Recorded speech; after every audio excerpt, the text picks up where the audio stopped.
दोस्तों नमस्ते। मैं ममता एक बार फिर एक वीडियोस के साथ आई हूँ। आज का टॉपिक कुछ यूँ है कि कौन सा राह अपना और या कौन सा घर अपना। दोस्तों, बेटी एक बहुत ही मूल्यवान ईश्वर का दिया हुआ वरदान है,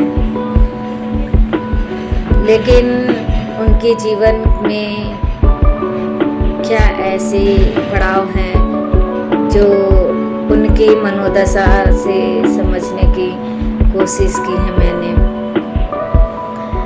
बेटियां दो भाग में बटी हुई होती हैं, एक भाग पिता के घर तो दूसरे भाग ससुराल में। लेकिन ईश्वर का ये देखिए कि 100% दोनों जगह देने के बावजूद भी उन्हें क्या हासिल होता है। मैं सभी के घरों को नहीं कहूँगी, लेकिन फिर भी सभी के घरों में ये कुछ बातें तो सकते हैं। पिता के घर में पुत्री रहती हैं, जन्म लेती हैं और वो पैरों की झनझनाहट, वो किलकियारियाँ, वो खुशियाँ सब समेटती हैं।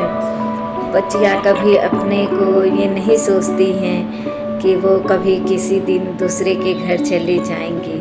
वो भाई और बहन एक साथ खेलते हैं, एक साथ बड़े होते हैं, लेकिन बचपन से ही कुछ चीज़ों में अंतर तो रही जाती है या सोच तो रहती ही हैं। आज तो पहले के मुकाबले बहुत बदलाव आए हैं, लेकिन फिर भी इस बदलाव में फिर भी ये जो शब्द है, वो चाहे वो कल की थी चाहे वो आज की थी, वो मनोदशा है या ये सच्चाई भी है। गई हुई दूसरी जगह के न अपनाना, एक जगह से गई हुई दूसरी जगह न अपनाना, तो वो होती हैं अवस्था लड़कियों की। पिता के घर से जब विदा होती हैं तो ये कहा जाता है कि वो घर अब तुम्हारा है, अब दुख हो या सुख हो आप उस घर में ही रहना और उसी परिवार को अपना मान करके चलना, और वहीं से तुम्हारी डोली यहाँ उठी तो अर्थी वहाँ से जाना। विदा होने के बाद एक तरह से पिता की या अपनी जो उसकी अपनी घर थी उससे बहुत हद तक का चिंता दूर हो जाती है, या वो संभालने की जो चिंता रहती है वो हट जाती है। या यूँ कहिए कि एक कहावत है हम लोगों में, बेटी ब्याहें कुआं ढके, तो ऐसी बात होती है अब बेटी का ससुराल जाने के बाद। दूसरी तरफ तो ऐसे है कि जब ससुराल में आओ तो ये कहा जाता है कि ये नई बहू तो है या बहू है, लेकिन ये दूसरे घर से आई है। फिर उसके सामने समस्त चीज़ें, समस्त परिवार लोग उसे ये अपनाने में दिक्कत करते हैं या ये कह के नहीं अपनाते कि वो अभी दूसरे घर से आई हैं। भले लड़कियां जिंदगी चाहे ससुराल में पूरा दे दे, चाहे मायके में पूरा दे दे, लेकिन वो कहीं का अपना बन नहीं पाती है।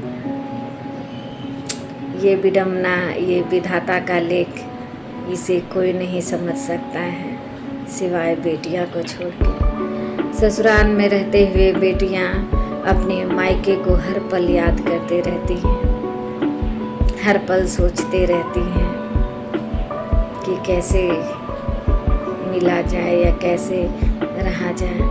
भले वो कष्ट में हो या चिंता में हो या दुख में हो, लेकिन अपने जो भी तकलीफ़ है वो मायके में नहीं बताती हैं। दूसरी तरफ ससुराल में उसे ये कहा जाता है कि ये अभी क्या करेगी, नहीं है, या इसे बचा के रखो, या इसे नहीं ले जाओ, या इसे बताने की ज़रूरत नहीं है, इसे पूछने की ज़रूरत नहीं है, इसे कहीं जाने की ज़रूरत नहीं है।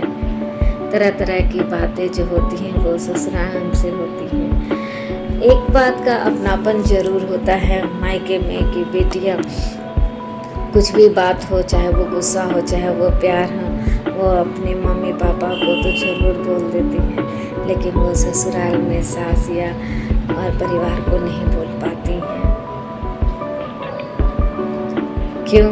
क्योंकि इससे नाराज़गियाँ बढ़ेगी और इससे शायद किसी तरह की बात बढ़ जाए, या वो हर पल ये सोचती हैं कि अगर हम कुछ बोलते हैं तो वो मेरे बारे में क्या सोचेंगे, या जो माँ के साथ जो झगड़ के फिर से बात कर लेना या झगड़ के रह जाना, ये चीज़ वहाँ होती है, लेकिन ससुराल में ये चीज़ नहीं होती है। फिर उसके ऊपर एक स्टैम्प लग जाती है कि ये तो बहुत बदमाश है, ये कुछ नहीं सीख करके आई है। तो दो रूपों में लड़की का जो अवस्था होती है, दो जगह से, वो कितना मार्मिक होती है।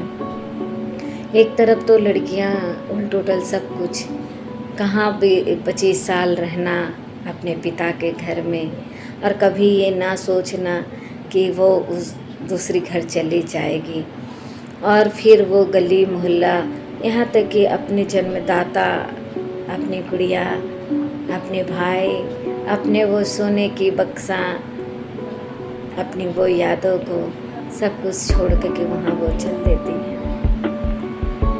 सिर्फ एक हाथ पकड़ करके।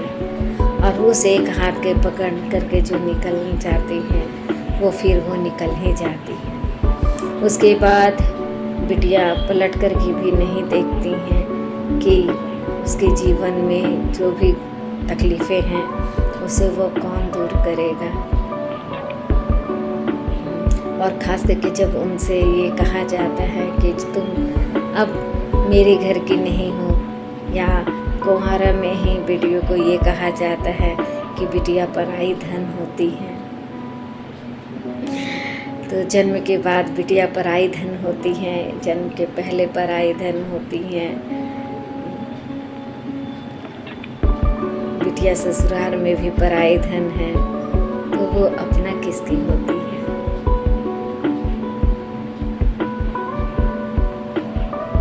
वो अपना किसकी होती है?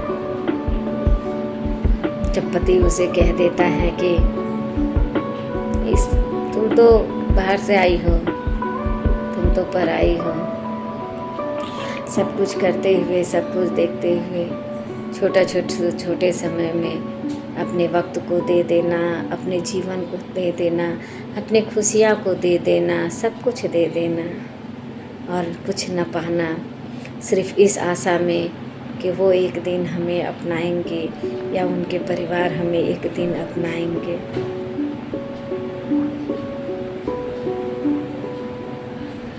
तो कौन सा चीज़, या जब बेटियां पापा के घर में रहती हैं तो माँ बाप ही बोलते हैं कि क्या करें, इसके पीछे लगाना है, ये तो एक दिन दूसरी घर चल जाएगी। यहाँ वो घर ना उसका अपना होता है, न वो जन्मदाता अपने होते हैं, अपने रह करके भी अपने नहीं होते।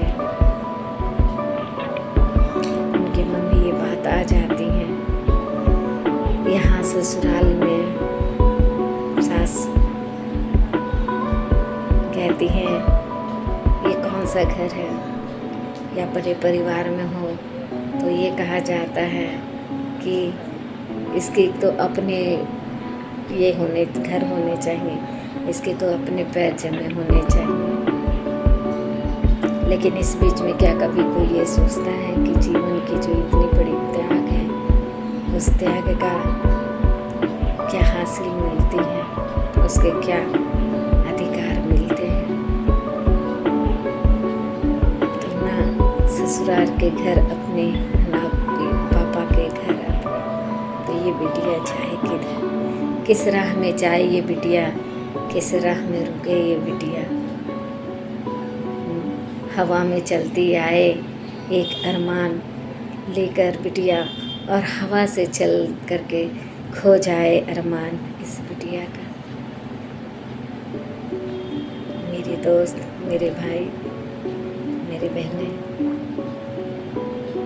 ये भी जीवन की एक अजीब से उलझन है। और क्या कहूँ इस चीज़ को कि इसे बहुत प्यार, बहुत हौले, बहुत नाजुक से है ये रिश्ता। इस रिश्ते की हकीकत को समझिए। उस दो राह में खड़े उस बच्चे की मनोदशा समझिए, जो वो मनोदशा उसके साथ चलती आ रही है। किधर हंसे और किधर रोए, किधर अपनाए और किधर छोड़े, ये अवस्थाएं होती हैं एक बिटिया की। दोस्तों, अगर ये